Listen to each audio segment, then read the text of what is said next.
क्या H1 और F1 visa वाले जो इंडियंस यहाँ पर अमेरिका में हैं, क्या वो यूट्यूब से, इंस्टाग्राम से, टिकटॉक से, ऐसी चीज़ें सोशल प्लेटफॉर्म से मनी अर्न कर सकते हैं? गाइज़, आजकल ट्रम्प के दिनों में कितना उथल पुथल मचा पड़ा है, तो ये टॉपिक मैं कवर करना चाहता हूँ। ये कुछ नया नहीं है, बहुत पुराना टॉपिक है, बट किसी को इतनी नॉलेज नहीं है। तो मैं जो सोर्स है मेरा, एक इमिग्रेशन लॉयर का लिंक है वेबसाइट का, डिस्क्रिप्शन में मिल जाएगा आपको अगर आपको वेरीफाई करनी हो information. But in short summary, नहीं कर सकते गाइज़ आप यूट्यूब से, इंस्टाग्राम से, टिकटॉक से, किसी भी ऐसी चीज़ों से आप पैसे नहीं कमा सकते अगर आप H1 और F1 वीज़ा पर हैं अमेरिका में। नहीं कर सकते। अगर आप कर रहे हैं, छोड़ दीजिए, कोई पंगा मत लीजिए, बिल्कुल वर्थ इट नहीं है इमिग्रेशन रिस्क लेना, स्पेशली आजकल के दिनों में।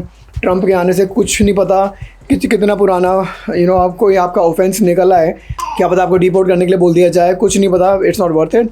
अब मैं आपको बताता हूँ क्यों। तो सबसे पहले कवर करते हैं F1 वीज़ा, जो स्टूडेंट वीज़ा होता है। अगर आप स्टूडेंट बन के अमेरिका आ रहे हैं, आपका सिर्फ और सिर्फ एक ही काम है, पढ़ाई करना और यहाँ से डिग्री लेना, दैट्स इट। उसके अलावा आप OPT पे काम कर सकते हैं, only with in the campus. उसके अलावा कोई काम नहीं कर सकते, इट्स नॉट अलाउड। और बिकॉज अगर आप यूट्यूब पे या किसी और सोशल प्लेटफॉर्म से अगर मनी अर्न कर रहे हैं, इट्स कॉल्ड एक्टिव वर्क, क्योंकि इसमें बिल्कुल एक्टिवली आपको इंगेज होकर काम करना पड़ता है, तो ये बिल्कुल अलाउड नहीं है। तो आप F1 वीज़ा पे तो बिल्कुल नहीं कर सकते आप लोग, नॉट अलाउड। H1 वीज़ा पे बताता हूँ क्या होता है। तो H1 वीज़ा वालों के लिए सिंपल सा फंड है। जिस कंपनी ने आपका H1 वीज़ा स्पॉन्सर किया है, आप सिर्फ उसी के लिए प्राइमरी जॉब एक्टिवली काम कर सकते हो। उसके अलावा आप एक्टिवली किसी भी चीज़ पे काम नहीं कर सकते, साइड हसल नहीं कर सकते, सेल्फ एम्प्लॉयमेंट नहीं कर सकते, जैसे कि YouTube is considered self employment, जैसे कि ऊबर चलाना, ऐसा कुछ भी नहीं कर सकते। बेसिकली जिस भी कंपनी ने आपका वीज़ा स्पॉन्सर किया है H1 वीज़ा, आप उसी के लिए काम कर सकते हो। उसके अलावा कोई और किसी कंपनी के लिए या खुद के लिए काम नहीं कर सकते। तो H1 पे भी ये यूट्यूबिंग वगैरह अलाउड नहीं है। आप कर सकते हो विदाउट मोनेटाइजेशन, पर आप मनी नहीं कमा सकते, दैट्स नॉट अलाउड। अब इसमें स्पेशल क्लॉज ये होता है, लेट्स से आप पुराना इंडिया से आपका चैनल चल रहा है, ऑलरेडी कंटेंट बड़ा हुआ है उसके ऊपर, उससे ऑलरेडी पैसे आ रहे हैं, फिर आप F1 या H1 पे अमेरिका आ गए हो, तो ठीक है, तो आप पैसे कमा सकते हो, पर आप नया कंटेंट नहीं बना सकते। मतलब आप एक्टिवली दोबारा कंटेंट नहीं बना सकते उसके ऊपर।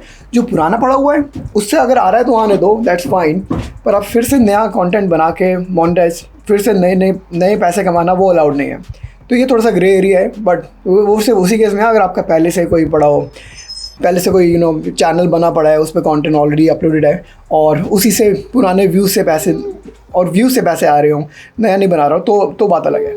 अब भाई आप पूछेंगे कि भाई बहुत सारे यूट्यूबर्स हैं अमेरिका में, ऑलरेडी वीज़ा पर है, ऑलरेडी यूट्यूबिंग कर रहे हैं, एड्स भी आते हैं, ब्रांड स्पॉन्सरशिप भी लेते हैं, इंस्टाग्राम पर भी है।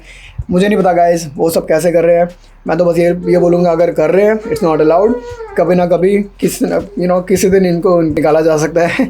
मुझे नहीं पता, उन सब की अपनी सिचुएशन होती है, क्या पता उनका ग्रीन कार्ड प्रोसेस में हो या फिर ग्रीन कार्ड के बाद EAD आ गया हो, मुझे नहीं पता, उनकी स्टोरी वो जाने। मैं बस आपको बताता हूँ H1 और F1 पे ये सब करना अलाउड नहीं है। अब बहुत जल्दी आपको अगली वीडियो में बताऊँगा कि स्टॉक मार्केट, रेंटल हाउस और क्रिप्टो में पैसे डालना और मे भी घर से खाना वगैरह बेचना, ये सब चीज़ें जो काफ़ी लोग करते हैं H1 पे या F1 वीज़ा पे, ये अलाउड है नहीं है, वो अगली वीडियो में आपको बताऊंगा। मिलते हैं अगली वीडियो में। और कोई स्पेशल टॉपिक है अगर आप चाहते हैं मैं कवर करूँ आने वाली फ्यूचर वीडियोज़ में, कमेंट में बताना। मिलते हैं अगली वीडियो गाइस।